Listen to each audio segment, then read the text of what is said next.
Magnet kuat yang dimiliki Porsche 911 menarik perhatian berbagai orang yang punya kecintaan terhadap mobil. Salah satunya adalah Uwe Gembala, yang di kemudian hari membuat sosok Uwe Gembala dikenal sebagai owner dari tuning house paling mentereng di dunia pada era 80-an hingga 90-an, yang bernama Gembala. Gembala atau nama resminya adalah Gembala Automobil Teknik GmbH, dikenal sebagai tuning house dengan karya mobil yang mostly adalah mobil Porsche dengan gaya modifikasinya yang kelihatan glamor dan eksentrik. Rata-rata customer dari Gembala sendiri merupakan konglomerat yang pengen punya mobil yang paling wah untuk dibawa ke berbagai pesta. Bisnis tuning house milik Uwe Gembala itu berdiri sejak tahun 1981 dan bermarkas di sebuah daerah yang bernama Leonberg yang terletak di perbatasan Stuttgart.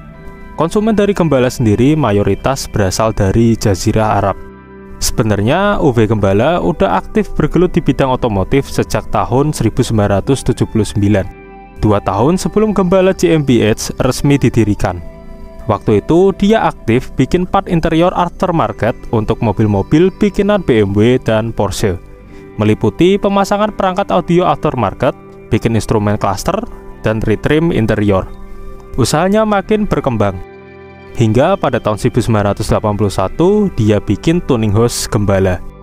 Waktu itu dia bikin bodykit custom untuk mobil Porsche 930 Targa yang bagian depannya terinspirasi dari desain mobil balap legendaris Porsche 935. Mobil yang dipasangi bodykit racikan Gembala itu diberi nama Gembala Slendnos. Karena antusiasme yang tinggi, Gembala lanjut bikin karya lain, di mana pada tahun 1984 Gembala mengeluarkan karya terbarunya yang diberi nama Avalanche. Gembala Avalanche ini masih mengambil basis dari mobil 930 dan di bagian hoodnya rata seperti model Slendnos yang rilis pada tahun 1981 lalu. Tapi bedanya di bagian samping mobil ini dirombak total. Gembala menambahkan sirip aerodinamis seperti yang bisa kita lihat di mobil Ferrari Testarossa.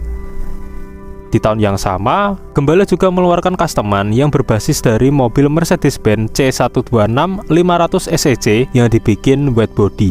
Nggak cuma eksteriornya yang bikin melongo, interiornya juga bikin air liur netes-netes karena saking mewahnya interior ini mobil. Kemudian pada tahun 1985, Gembala bikin mobil lain yang nggak kalah eksentrik. Basisnya adalah BMW 635 GSI. Gembala diketahui hanya memproduksi beberapa unit mobil seperti ini. Salah satu unitnya yang berwarna kuning terakhir terdeteksi di istana milik Uday Hussein, seorang anak dari Saddam Hussein. Lanjut pada tahun 1986, Gembala mengeluarkan Gembala Cyrus yang mengambil basis dari Porsche 930 Turbo Cabrio. Masa produksi mobil ini sangat panjang, sampai tahun 1992. Tapi total hanya ada 15 mobil yang diproduksi. Dan salah satu unit Gembala Cyrus yang terkenal adalah sebuah Cyrus warna putih milik rapper Vanilla Ice. Mobil itu bener-bener spesial karena selain eksteriornya yang dirombak, mesinnya juga dikorek sama roof sampai bisa mengeluarkan tenaga hingga 500 horsepower. Nggak puas dengan Cyrus, pada tahun 1987, Gembala mengeluarkan Gembala Mirage yang masih mengambil basis dari mobil Porsche 930 Turbo. Mobil ini bisa dibilang karya yang bener-bener mentok dari Gembala. Kalau dulunya cuma fokus di sisi estetika, sekarang mesinnya juga ikutan dimainin. Tapi untuk pengerjaan di sektor mesin dan kaki-kaki diserahkan ke roof, di mana roof menjejali mobil ini dengan mesin 3,4 liter dengan layout H6 yang mampu memuntahkan tenaga hingga 500 horsepower. Sementara Gembala masih berkutat di bagian eksterior. Tapi Gembala sendiri nggak main-main. Sasisnya direkayasa sehingga mobil ini lebih pendek 10 cm dari Porsche 930 standar. Kemudian di bagian interior dipasangi instrumen cluster custom dan juga hi-fi audio system yang waktu itu cuma bisa dijumpai di mobil top of the line-nya Mercedes. Dan bahkan beberapa unit yang dikastam oleh Gembala, spion kanan kirinya diganti sama kamera dan hasilnya ditampilkan di layar TV di area dashboard. Sebuah teknologi yang jauh melampaui zamannya. Walaupun wah banget, tapi mobil ini hanya diproduksi beberapa unit aja karena mahalnya minta ampun. Di tahun 1987 itu, mobil ini diperkenalkan dengan harga mulai dari 570 Deutschmark atau sekitar 6-7 miliar rupiah. Dan ingat, itu harga di tahun 1987.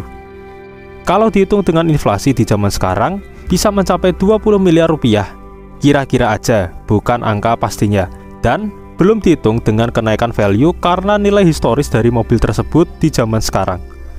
2 tahun setelah rilisnya Gembala Mirage, tepatnya pada tahun 1989, Gembala merilis 2 mobil tuningan mereka lagi yang bernama Gembala Cabrio dan Gembala Widebody, yang basisnya sama-sama dari Porsche 928. Dan disusul lagi tahun 1990 dengan merilis versi kedua dari Gembala Mirage yang bernama Gembala Mirage Evoluzione.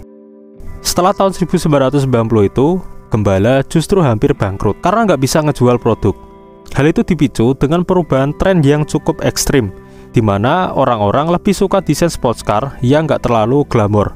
Ditambah, orang-orang kaya terutama dari Jazirah Arab yang dulunya pengen sports car super mewah bikinan Gembala untuk dipakai ke pesta atau dijadikan garage queen, udah pada ngelirik supercar dari pabrikan Italia dan Prancis, yang waktu itu udah lebih keren dari mobil tuningan Gembala.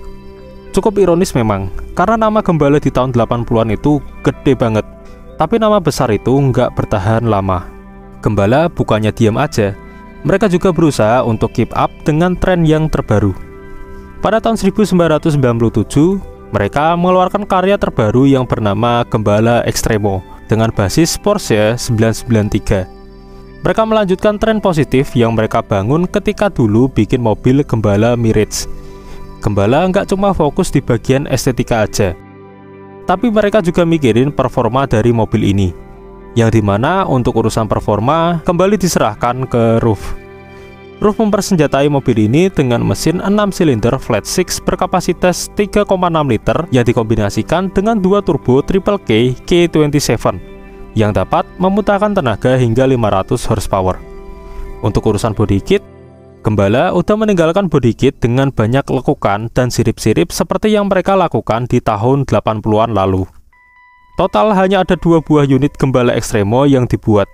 1 unit berwarna hitam dengan power 500 horsepower, dan 1 unit lagi berwarna kuning yang diberi treatment spesial sehingga powernya bisa nyentuh 600 horsepower. Unit yang warna kuning ini dimiliki oleh salah satu orang terpandang di Saudi Arabia yang bernama Sheikh Abdul Mohsin. Gak cukup dengan Gembala Extremo, mereka lanjut bikin mobil gila lain yang bernama Gembala GTR 600 yang dibuat pada tahun 1998. Sebenarnya mobil ini merupakan pesanan dari salah satu customernya Gembala, di mana waktu itu ada salah satu owner Gembala yang ngetun sebuah Porsche 993-nya dengan paket tuning 570 horsepower yang dikeluarkan Gembala, di luar dari list mobil yang kami sebut di atas. Nggak lama setelah mobil itu jadi, ownernya cepat bosan dan ngebalikin itu mobil ke Gembala dan minta di-upgrade sepol-polnya. Setelah mobil itu jadi, kemudian Gembala bikin beberapa GTR 600 lain dengan spek yang cukup beragam sesuai keinginan customer. Gembala GTR 600 ini mengambil basis masih dari Porsche 993. Ubahnya cukup banyak. Kalau dari segi mesin, racikannya mirip-mirip kayak Gembala Extremo yang tadi udah dijelasin. Tenaga 600 horsepower yang dihasilkan dari mesin flat 6 3,6 liter yang pakai 2 turbo dari Triple K. Tapi bedanya, mesinnya ini dikorek oleh Lotec. Dan transmisi pakai transmisi 6 speed manual yang dipadukan dengan set kopling racing spek GT2 bikinan Porsche. Untuk eksterior juga banyak pakai part custom bikinan Gembala yang speknya mirip-mirip dengan mobil GT2 yang waktu itu main di Lemang. Larinya juga nggak sembarangan. 0-100 km per jam bisa diraih dalam waktu 3,6 detik. Dan top speednya diperkirakan mencapai 320 km per jam. Menurut kami, ini mobil paling cantik yang pernah ditun oleh Gembala. Mobil Gembala GTR 600 itu jadi mobil pamungkasnya Gembala di periode 90-an. Apakah dengan semua karya itu bikin mereka bisa bangkit lagi kayak zaman 80-an dulu? Jawabannya enggak. Mereka masih struggle. Tapi hal itu nggak ngebuat Gembala menyerah. Pada tahun 2003, Gembala mengeluarkan GTR 750 Evo yang merupakan suksesor dari GTR 600. GTR 750 Evo ini mengambil basis dari Porsche 996 Turbo. Gembala bikin mobil ini karena ada salah satu customer dari Dubai yang pengen Gembala GTR 600 tapi pengen yang lebih kencang lagi. Jadilah Gembala bikin mobil ini yang sanggup mengeluarkan tenaga hingga 750 horsepower. Itu klaimnya Gembala. Tapi pas dites oleh para jurnalis, ternyata powernya tembus 850 horsepower. Power segila itu bisa didapat dengan stroker kit 3,8 liter yang internalnya full customan. Turbo Triple K udah nggak dipakai dan diganti jadi turbo Garrett T035 yang jumlahnya 2 biji. Untuk masalah mesin masih dikerjain oleh Lotek. Kalau kalian nganggap GTR 750 Evo itu udah di luar nalar, di sini ada satu mobil yang nggak kalah gila, yaitu Gembala Mirage GT yang diambil dari basis mobil Porsche 980 Carrera GT.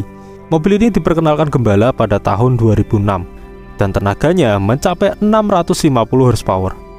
Total ada 25 unit yang pernah diproduksi dan salah satunya diketahui ada di negara Malaysia. Tapi diketahui cuma sisa 23 unit karena satu unit crash di sirkuit Paul Ricard di tahun 2008 dan satunya lagi crash di jalanan New York sekitar tahun 2020-an. Sebenarnya mobil racikan Gembala juga masih banyak. Mereka juga pernah bikin mobil kebut dengan basis Porsche Cayenne yang bisa memuntahkan tenaga hingga 750 horsepower. Bahkan di tahun 2010, mereka juga sempat memperkenalkan Gembala MIG atau MIG yang basisnya dari Ferrari Enzo. Gembala juga melimit produksi mobil ini dengan hanya rencananya akan memproduksi 25 unit saja. Mobil ini merupakan mobil terakhir yang dikeluarkan oleh Gembala sebelum mereka akan berubah selamanya. Di balik gemerlapnya Gembala, mereka punya rumor yang serius menyangkut sang owner dan sisi gelapnya. Menurut artikel yang terbit di website thetruthaboutcars.com, belakangan mulai mencuat rumor kalau tuning house Gembala sebenarnya cuma tabir untuk menutupi tindak kriminal pencucian uang yang dilakukan oleh bos mafia Cekoslovakia yang bernama Radovan Krejcir. Radovan Krejcir sendiri merupakan buronan yang benar-benar diburu sama kepolisian Ceko. Saking diburunya, dia sampai pergi ke Afrika Selatan untuk mengamankan diri. UV Gembala sendiri disinyalir bekerja untuk Radovan Krejcir dengan menjalankan tuning house Gembala dengan memakai uang haram dari Radovan untuk dicuci di sana dan jadi uang bersih. Hal itu diperkuat dengan keterangan dari Juan Meyer yang merupakan seorang mantan rekan bisnis dari Radovan Krejcir yang mengatakan kalau Gembala diketahui pernah mengirim mobil yang telah dituning ke Afrika Selatan. Tapi ada satu hal yang janggal. Bukannya ngirim mobil ke customer untuk dapetin duit, Gembala justru ngirim mobil itu bersamaan dengan gepokan duit yang nggak tahu berapa banyaknya. Tujuannya nggak lain dan nggak bukan untuk mengirimkan duit yang habis dicuci oleh UV Gembala. Aksi itu nggak sekali dua kali, tapi berkali-kali. Hingga pada suatu hari, Gembala ngirim sebuah Porsche Cayenne ke Afrika Selatan. Yang harusnya di balik door trim mobil itu diselipin tumpukan duit. Tapi setelah sampai, ternyata mobil itu cuma mobil doang, nggak ada duitnya. Kejadian itu bikin Radovan Krejcir marah besar. Kemudian di lain hari, di tahun 2010, salah satu rekan bisnisnya Radovan yang bernama Jerome Safi bilang ke UV Gembala kalau dia pengen investasi ke Gembala dengan bikin jaringan dealer khusus Gembala di Afrika Selatan. Dan dia minta ketemu UV Gembala di Afrika Selatan. Entah memang udah ngerasa kalau mau dikelarin atau memang nggak tahu, pada tanggal 8 Februari tahun 2010, UV Gembala pergi ke Afrika Selatan. Sampai ke Afrika Selatan, bukannya deal yang didapat, Gembala malah diculik. Dia nelpon ke istrinya dan minta tebusan sejumlah jutaan euro supaya dia bisa bebas. Dan sampai tenggat waktu yang ditentukan, istrinya UV Gembala nggak berhasil dapetin uangnya. Sejak saat itu, UV Gembala dilaporkan hilang. Pada bulan Oktober tahun 2010, polisi menemukan sebuah jasad manusia di dalam kantong sampah yang dikubur nggak terlalu dalam di daerah Atteridgeville, di dekat kota Pretoria di Afrika Selatan. Jasad manusia itu sekilas berambut pirang, tangannya keikat di belakang, kondisi udah mulai membusuk dan terdapat lubang peluru di kepala. Setelah penemuan jasad itu, pihak kepolisian melakukan tes DNA terhadap jasad tersebut. Dan akhirnya terbukti kalau jasad yang ditemuin itu merupakan jasadnya UV Gembala. Kemudian, polisi menangkap 2 orang yang terlibat dalam kasus kematian UV Gembala itu. Namun, Radovan Krejcir sama sekali nggak pernah ikutan diperiksa apalagi dipenjara karena kasus itu. Beberapa kali, pemerintah Ceko mengajukan ekstradisi ke pemerintah Afrika Selatan agar Radovic bisa mempertanggungjawabkan seluruh dugaan kejahatan yang mengarah kepadanya. Dan bahkan, ada salah satu petinggi kepolisian di sana yang masih mau ngusut itu kasus, berakhir jabatannya dicopot. Radovic terlalu sakti untuk bisa dibawa ke meja hijau. Walaupun akhirnya diketahui, beberapa tahun kemudian dia berhasil dijeblosin di penjara karena rentetan kasus pembunuhan lain setelah kematian Uwe Gembala. Entah gimana ceritanya. Selain itu, Gembala terkena tuduhan serius lain, di mana Turnhouse itu diduga melakukan tindak pidana penghindaran pajak. Kasus itu benar-benar diusut dan menyebabkan aset milik Uwe Gembala yang berkaitan dengan Turnhouse Gembala dibekukan otoritas setempat. Gembala benar-benar jatuh lebih dalam dari sekedar kehilangan sosok Uwe Gembala. Ketakutan akan bangkrutnya Turnhouse legendaris itu makin nampak di depan mata. Gak lama setelah itu, CEO Gembala saat itu yang bernama Andreas Schwartz dan salah satu investor dari Gembala yang bernama Steven Korbach membeli hak pemakaian nama brand Gembala dan mengambil alih seluruh fasilitas Gembala untuk dalam tanda kutip menyelamatkan Gembala.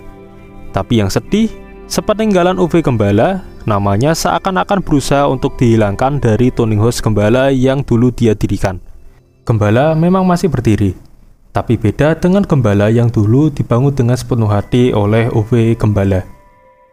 Di saat yang bersamaan, anak dari Uwe Gembala yang bernama Mark Philip Gembala juga ingin meneruskan perusahaan ayahnya.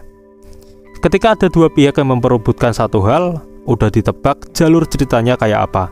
Mark Philip Gembala dan Andreas Schwartz bertarung cukup lama di meja perdata. Dan endingnya, Andreas lah yang menang karena sebelumnya dia megang merek Gembalanya kan. Dan Mark Philip Gembala sama sekali nggak boleh pakai nama bapaknya, yaitu Gembala kalau dia mau nerusin usaha bapaknya. Tapi kalau pakai namanya sendiri yang dimana ada kata lain selain Gembala doang, masih boleh.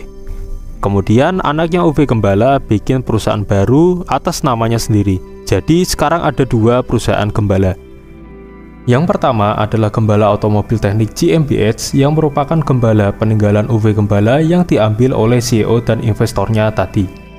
Dan Gembala kedua adalah Mark Philip Gembala GmbH yang merupakan perusahaan tuning mobil milik anaknya Uwe Gembala. Kedua Gembala itu sama-sama masih aktif bikin mobil. Gembala merevive mobil ikonik mereka di masa modern, yaitu Mirage GT. Dan Mark Philip Gembala bikin mobil yang bernama Marcian yang basisnya dari Porsche 992. Walaupun kisah dari Turnhouse Gembala ini bisa dibilang kontroversial, tapi nggak menutup fakta kalau Gembala merupakan pemain besar untuk pasar luxury sports car dengan sasaran para konglomerat yang benar-benar jadi raja di tahun 80-an hingga 90-an.